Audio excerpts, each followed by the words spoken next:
Hello everyone, আপনাকে welcome জানাই Tapu cooking স্টুডিওর আজকের আয়োজনে। আজকে আবারও চলে এসেছি আরেকটা নতুন রেসিপির সঙ্গে। আমার আজকের রেসিপির নাম হচ্ছে শোলা কচুর চড়চড়ি। কীভাবে ছোট মাছ দিয়ে শোলা কচুর চড়চড়ি তৈরি করতে হয় তা আপনাদের সঙ্গে শেয়ার করছি।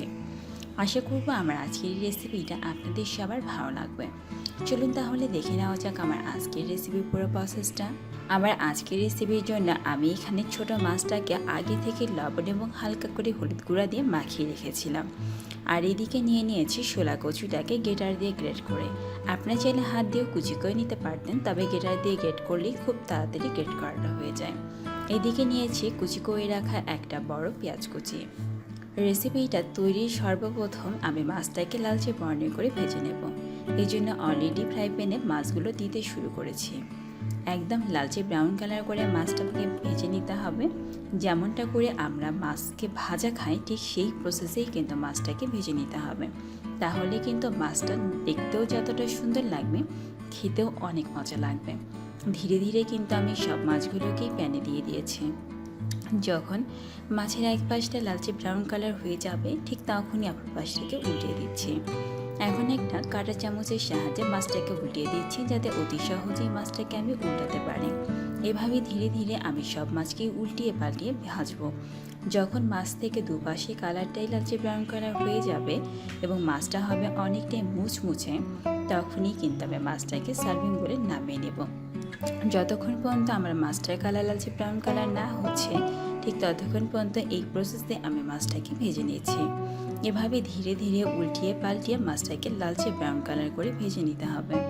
দেখুন আমার মাছের কালারটা কিন্তু অনেকটাই লালচে ব্রাউন কালার হয়ে গেছে। যখন এভাবে ধীরে ধীরে উল্টিয়ে পাল্টিয়ে মাছের কালারটা এমনটাই লালচে ব্রাউন কালার হয়ে যাবে, ঠিক তখনই একটা স্প্যাচুলা দিয়ে এখন মাছ থেকে তেলটাকে ছড়িয়ে এনে ধীরে ধীরে সার্ভিং করে নামিয়ে নিচ্ছে।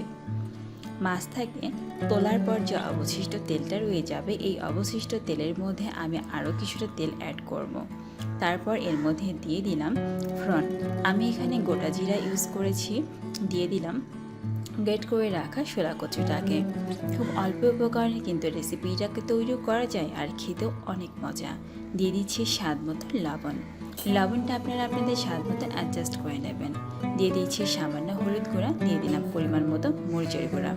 লবণ এবং হলুদটাকে আপনারা আপনাদের স্বাদ পছন্দ অনুযায়ী অ্যাডজাস্ট করে নেবেন। সবগুলো উপকরণকে খুব ভালো মতো শোলা কচুর সঙ্গে মিক্সড করছি।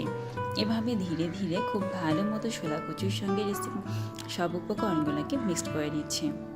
এভাবে ধীরে ধীরে ভেজে নেওয়ার ফলে যখন আমার শোলা কচুটা ভেজে নেওয়া হয়ে যাবে, তখনই আমি এর মধ্যে অ্যাড করব কিছু পেঁয়াজ কুচি। আমি এর মধ্যে পেঁয়াজ কুচিটাকে অ্যাড করলাম। এখন পেঁয়াজটাকে খুব ভালো মতো শোলা কচুর সঙ্গে মিক্স করে ভাজতে হবে।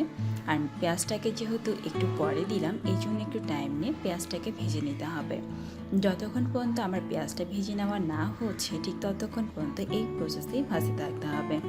যখন এভাবে উল্টিয়ে পাল্টিয়ে ভাজার ফলে আপনি দেখতে পারবেন যে পেঁয়াজটা ভাজা হয়ে গেছে, তখনই এর মধ্যে আমি অ্যাড করব ভেজে রাখা মাছটাকে। খুব ভালো মতো পেঁয়াজটাকে প্রথম অবস্থায় ভেজে নিতে হবে।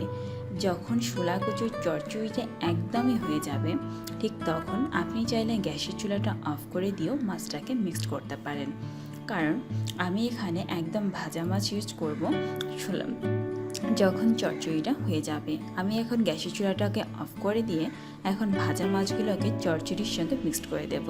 তাহলেই কিন্তু আমার চড়চড়িটা তৈরি হয়ে যাবে। এখন ধীরে ধীরে আমি এইভাবে একটা চামচের সাহায্যে শোলা কচুর সঙ্গে মাছটাকে মিক্সড করে নিয়ে এখন ধীরে ধীরে সার্ভিং করে নামিয়ে ফেলবো। তৈরি হয়ে গেল আমার ঝটপট শোলা কচুর চড়চড়ি। আপনি যদি এই প্রসেসে একদিন এই চড়চড়ি রেসিপিটা তৈরি করেন, আশা করব আপনার বাড়ির সকলেও এই রেসিপিটা অনেক পছন্দ করবে। আজকের মতো এখানেই বিদায় নিচ্ছি। আগামীকাল দেখা হবে আবারও অন্য কোনো রেসিপির সঙ্গে। সবাই ভালো থাকবেন, সুস্থ থাকবেন।